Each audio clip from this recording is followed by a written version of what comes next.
And as you might imagine, President his tough talk in Brussels was met with absolute predictable hysteria from the mainstream media and, of course, their best friends in the Democratic Party. Now, after spending 18 months warning us all, the sky is falling because of the fake, phony narrative, the witch hunt, that Donald Trump was somehow Vladimir Putin's puppet. The left is now in a total freak-out mode that Donald Trump today used a lot of anti-Russia rhetoric and demanding that countries pay their fair share.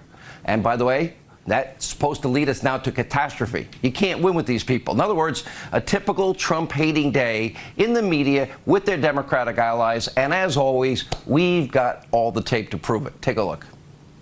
It's a ludicrous demand that he's making here. The EU was meant to get around and away from that toxic nationalism, right? But who's bringing it back? Donald Trump. America First is toxic nationalism. It is unprecedented language. It is a real threat to the alliance. It's a threat to the democratic, liberal, post-war world order that Harry Truman himself signed into being with the NATO declaration 70 years ago. Frankly, it's just infuriating to watch this happen. You cannot imagine any American president all the way back 75 years deciding to become the critic-in-chief of NATO. I mean, it's Orwellian. It's infuriating to see this happen. It's diplomatic malpractice. And there's a lot more. All right, so think of it this way. You have the leaders of the Democratic Party. Well, they have no vision for the country. You got Nancy Pelosi, Chucky Schumer. Now, remember, their agenda for 2018 is very, very simple. Oh, they want their crumbs back. They want to impeach Trump, but don't say it. They want open borders. They want to keep Obamacare, and they don't want Judge Kavanaugh on the bench or any Trump choice. Anyway, they released a joint statement bashing Trump and said, quote, President Trump's brazen insults and denigration of America's most steadfast allies, Germany, is an embarrassment. His behavior this morning is another profoundly disturbing signal that the president is more loyal to Russian President Vladimir Putin than to our NATO allies. Actually, just the opposite is true. So, okay, what are Pelosi and Schumer? What are they afraid of Putin? Why do they want to make Russia rich again? Why? So the American taxpayers, all of you are footing the bill for over 70% of NATO? Liberals, by the way, they are so generous with your money. And by the way, why don't they encourage Germany to buy our natural gas, like the president is? It's important to remember, this is all coming from America's so-called elites, the very same people who think they know best. The same people who think giving billions of dollars to Iran and the mullahs in Iran, that was a wonderful idea. It's going to bring us peace in our time. The same people who thought bribing North Korea, as Bill Clinton tried in the 1990s, would prevent them from building nuclear weapons. Didn't work out that way. The same people who actually cringe at the thought of America again leading on the world stage. And the same people who sadly, but routinely, look down on you, us, we, the American people. Remember, you're the irredeemable deplorables. You're the ones that cling to your God, your guns, your Bible, your religion. Yeah, those same people. Take a look. You go into some of these small towns in Pennsylvania, like a lot of small towns in the Midwest. Yeah, the jobs have been gone now for 25 years, and nothing's replaced it. And they've gone through the Clinton administration and the Bush administration, and each successive administration has said that somehow these communities are going to regenerate, and they have not.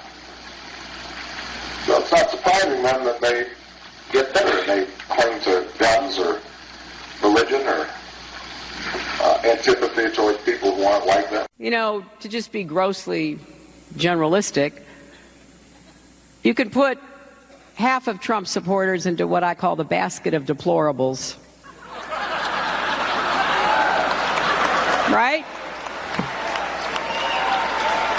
The racist, sexist, homophobic, xenophobic, Islamophobic, you name it. Same playbook. We'll see it all throughout this election year. Judge Kavanaugh and his family will experience. Nothing changes. They don't have any vision to make the country better.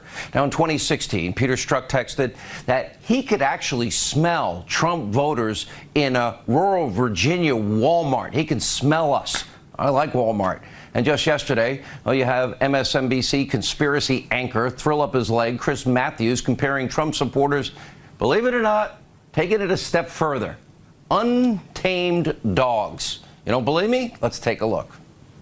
He's taking a Republican Party, a grassroots party that spent 60, 70 years leading the war in the Cold War, hating the Russians for their aggressiveness in the world and taking over countries on their border and being tyrannical the way they are now. And he has those people cheering against Western Europe, which is liberal and democratic and free market, and attacking them while saying how Trump, agreeing with Trump, says he's doing his best. It's remarkable to think that and one the of way the he's dog training these people. Oh, that's what they really think of us.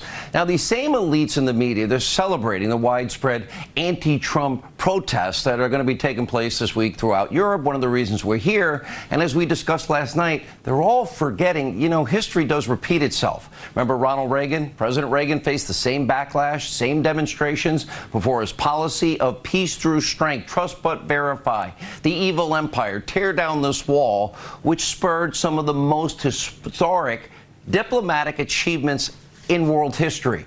President Trump could now be poised to follow in those footsteps. We could all hope. And we'll have more on the president's trip throughout Europe, throughout the show. But we do have other important breaking news on the domestic front. Trump-hating former FBI lawyer Lisa Page today did not comply with her subpoena and flat out refused to testify before a closed-door session of Congress. She sounds a little like Hillary. And earlier today, the House Judiciary Committee Chairman, Bob Goodlatte, he voiced this very important concern. Let's take a look at this. It does appear that Lisa Page apparently has something to hide. She has been in complete defiance of cooperation with the House Judiciary Committee and the Oversight and Government Reform Committee for 7 months now, dating back to the first letter we wrote to the Department of Justice in December of last year asking for her appearance. There have been 2 subsequent letters and 2 subpoenas issued for her appearance, and she has defied all of that. Now, when she says that she has not had ample time to prepare, that is belied by the president also reacted today. He tweeted out, quote, ex-FBI lawyer Lisa Page today defied a House of Representatives and issued subpoena to testify before Congress. Wow. But is anybody really surprised? Together with her lover, FBI agent Peter Strzok, she worked on the rigged witch hunt, perhaps the most tainted and corrupt case ever. Yeah, the media ignores that.